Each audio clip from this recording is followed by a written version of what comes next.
Assalamualaikum warahmatullahi wabarakatuh. Selamat pagi teman-teman semuanya. Pada kesempatan kali ini, kami dari kelompok 24 akan mempresentasikan hasil analisis kami yang berjudul Analisis Harga Rumah di Wilayah Jabodetabek menggunakan Dashboard Interaktif. Sebelumnya, izinkan saya memperkenalkan anggota kelompok. Yang pertama saya sendiri, yaitu Hermelia Desinta Putri, dan rekan-rekan saya, Dika Aryani Ulfiana Citra, Asma Nadia, Feristia Nabila Putri, Lia Salsabila. Latar belakang. Harga rumah di Jabodetabek sangat bervariasi antar kota dan dipengaruhi banyak faktor seperti luas tanah, luas bangunan, kondisi, dan tingkat furnishing. Karena variasinya besar, diperlukan visualisasi dan analisis yang lebih interaktif untuk memahami pola yang ada. Dashboard interaktif memudahkan kita untuk melihat perbedaan harga antara kota dan kategori lain secara cepat. Oleh karena itu, kami mengeksplorasi data ini untuk mendapatkan gambaran pasar rumahan di Jabodetabek. Selanjutnya yaitu tujuan dan ruang lingkup. Pada bagian ini saya akan menjelaskan tujuan utama dari analisis yang dilakukan.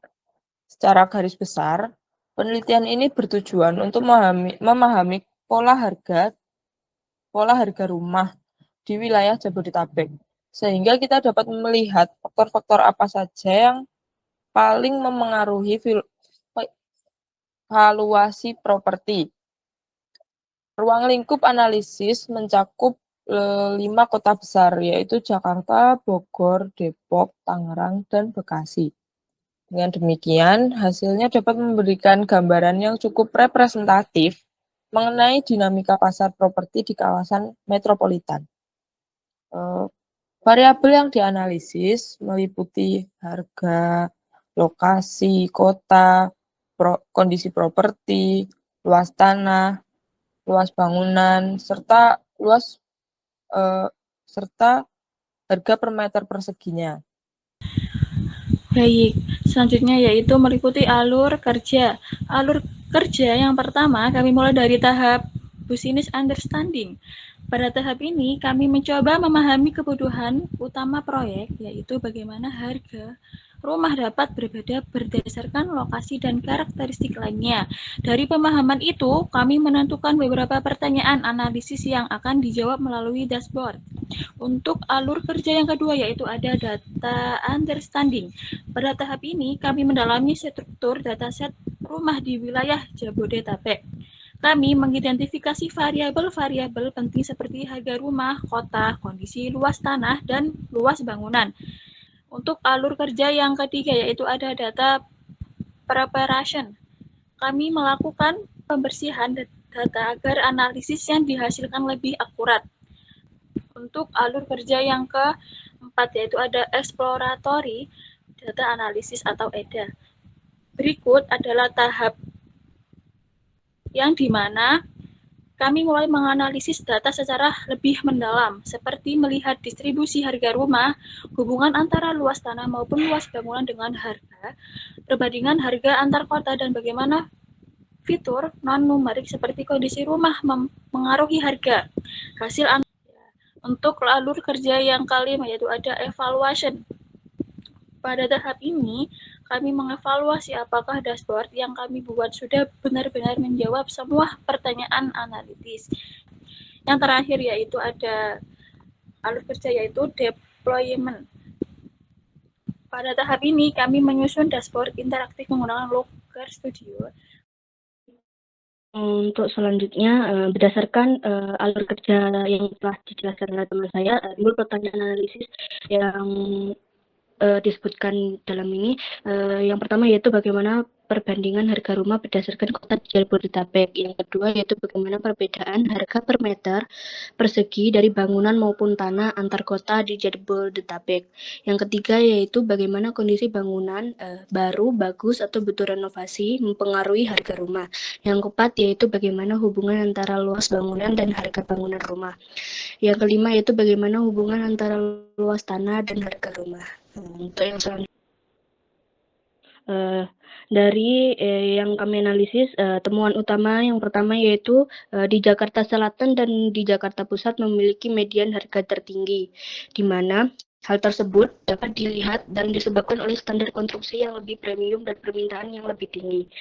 Yang kedua yaitu wilayah di Bekasi, Bogor, dan Depok cenderung menawarkan harga yang lebih murah. Di sini karena standar bangunan rumah umumnya menengah dan biaya konstruksi lebih terjangkau di daerah tersebut. Dan insight pentingnya yaitu di mana harga paling murah atau harga rumah paling dipengaruhi oleh lokasi, bukan hanya ukuran bangunan. Di Jakarta tetap mahal karena nilai tanah dan fasilitas di kota juga sangat tinggi. Yang kedua, hasil temuan di Jakarta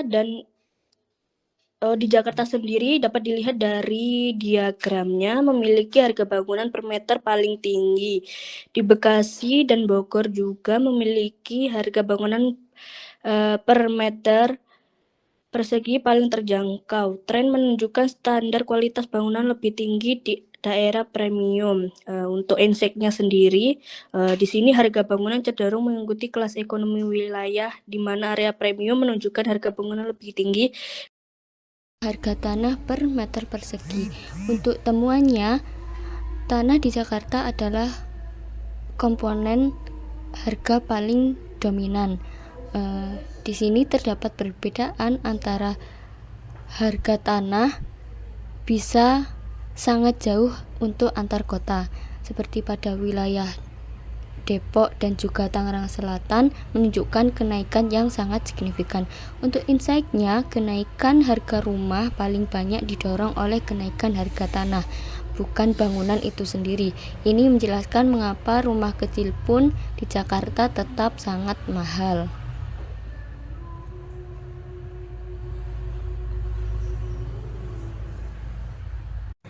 Untuk selanjutnya yaitu harga rumah berdasarkan kondisi properti.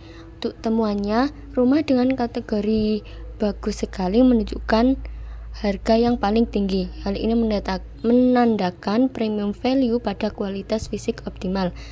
Sedangkan rumah dengan kondisi unknown memiliki harga lebih rendah. Hal ini menunjukkan penalti akibat kurangnya informasi. Menariknya, kategori baru justru memiliki harga terendah. Ini menunjukkan bahwa rumah dengan kategori baru tidak selalu sepadan dengan nilai pasar tertinggi. Untuk insight-nya, kondisi fisik rumah menjadi faktor langsung yang meningkatkan nilai jual. Renovasi kecil pun dapat meningkatkan harga jual secara signifikan. Selanjutnya, harga menurut kategori luas bangunan. Temuan utamanya yaitu semakin luas bangunan maka semakin meningkat harga rumah. Untuk lonjakan terbesar ada pada rumah dengan luas bangunan lebih dari 150 meter persegi. Pada kategori umum yaitu antara luas bangunan 45 sampai 90 meter persegi mendominasi listing Jabodetabek. Untuk insight-nya, kenaikan harga bersifat non-linear. Ukuran besar meningkatkan harga secara eksponensial. Selanjutnya adalah bagaimana hubungan antara luas tanah dan harga rumah. Dari analisis yang kami lakukan, didapatkan bahwa tanah yang luas memiliki median harga yang jauh lebih tinggi. Adapun untuk kategori rumah yang sangat luas, yaitu di atas 200 meter persegi, merupakan harga rumah yang paling tinggi atau mahal, namun juga sangat jarang ditemui. Kemudian, harga rumah dengan kategori sedang, yaitu dengan luas 60-120 meter persegi adalah yang paling umum ditemui dan tidak semahal dengan rumah dengan luas tanah yang lebih besar. Sehingga dari analisis hubungan antara luas tanah dengan harga rumah, kami temui bahwa luas tanah adalah indikator yang sangat kuat dalam mempengaruhi harga rumah. Sehingga dapat disimpulkan bahwa ada hubungan antara luas tanah dan harga rumah, di mana kesimpulan dari analisis yang sudah kami lakukan adalah sebagai berikut. Yang pertama, lokasi atau kota adalah penentu harga rumah terbesar atau tertinggi. Yang kedua, tanah memiliki pengaruh lebih signifikan dibandingkan bangunan. Yang ketiga, renovasi kecil dapat meningkatkan harga. Tetapi, dan yang terakhir, luas tanah dan luas bangunan memiliki hubungan positif terhadap harga.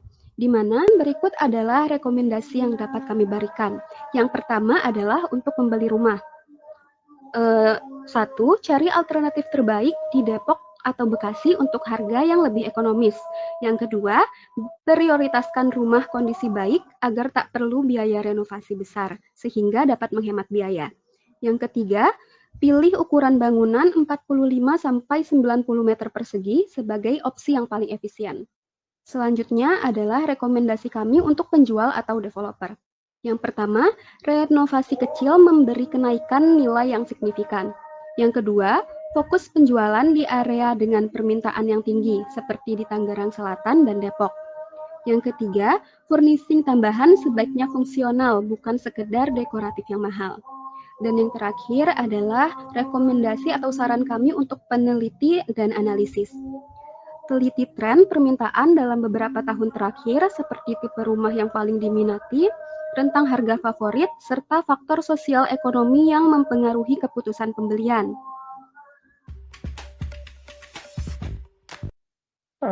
Baik, di sini saya akan melakukan demonstrasi dashboard kami yang berjudul analisis harga rumah di wilayah Jabodetabek.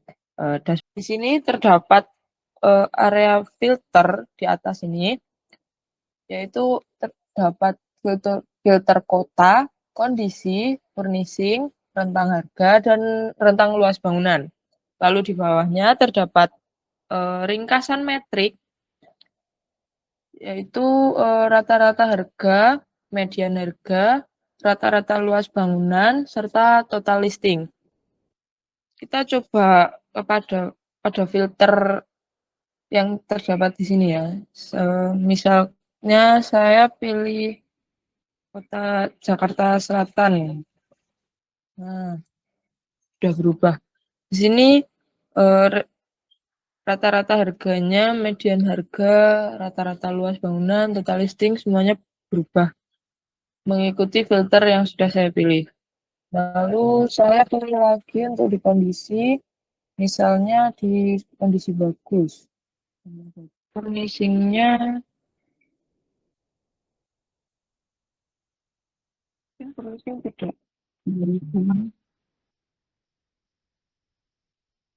Lalu di bagian rentang harga akan saya perkecil di rentang. Di sini rata-rata harga, median harga itu juga berubah semua karena dipengaruhi oleh filter sini tadi.